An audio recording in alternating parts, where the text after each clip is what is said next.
All right, who's first? Is it always interesting when you see what another team might approach, like Wake Forest did, a lot of downfield passes, a lot of trying to get pass interference or jump balls or different things? How much do you kind of take away from another team's game plan?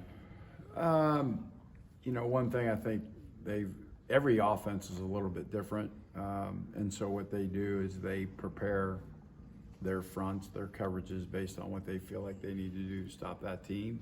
Sometimes there's carryover, sometimes there's not.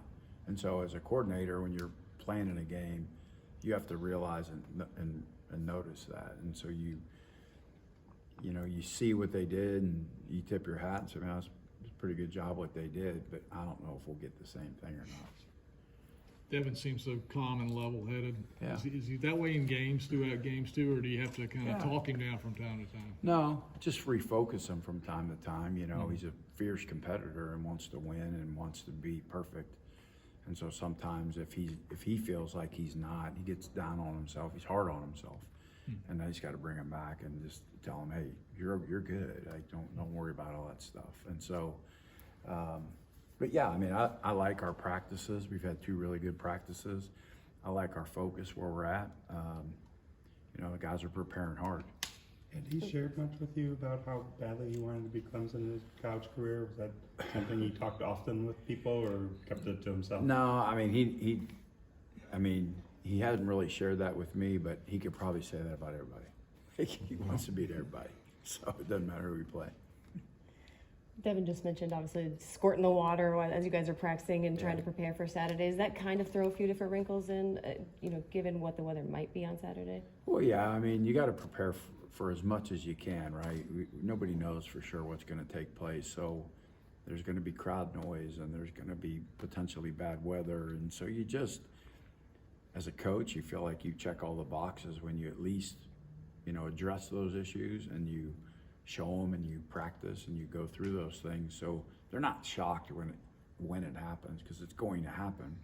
And so they feel better, and we look at them and, hey, this is just like practice, remember? And they're like, yeah, gotcha, coach, and they move on.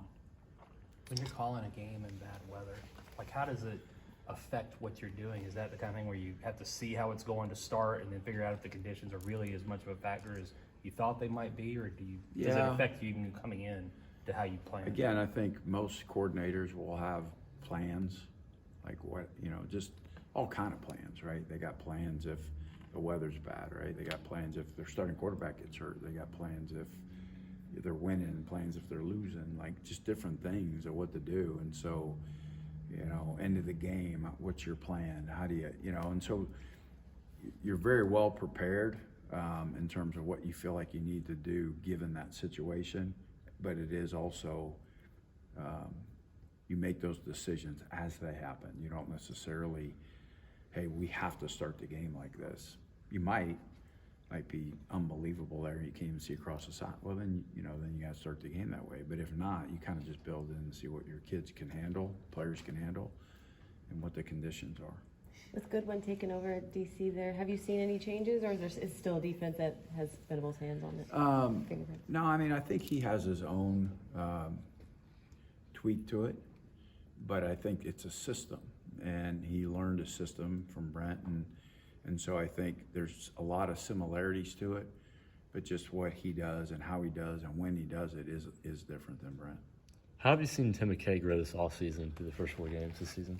Well, one, I thought his leadership became better. He kind of stepped out of his shell in terms of a unit, right? I think Tim has a great personality to begin with, but I do believe he was just much more vocal. And I don't know if it came with confidence from the weight room, playing, whatever, but it definitely showed, and it's helped him on the field. I'm really pleased. He's playing very aggressive, physical play on offensive line. He's improved his pass protection, which was one of the things that was his goal that he needed to work on. So we like where he's at. He's been a pleasant surprise for us.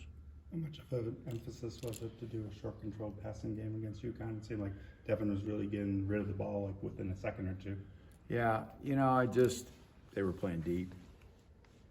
When you got to take what they give you. Sometimes I've been stubborn and trying to push the ball down the field, and some teams aren't letting us, so we just took a deep breath and refocused and just kind of attacked where they weren't.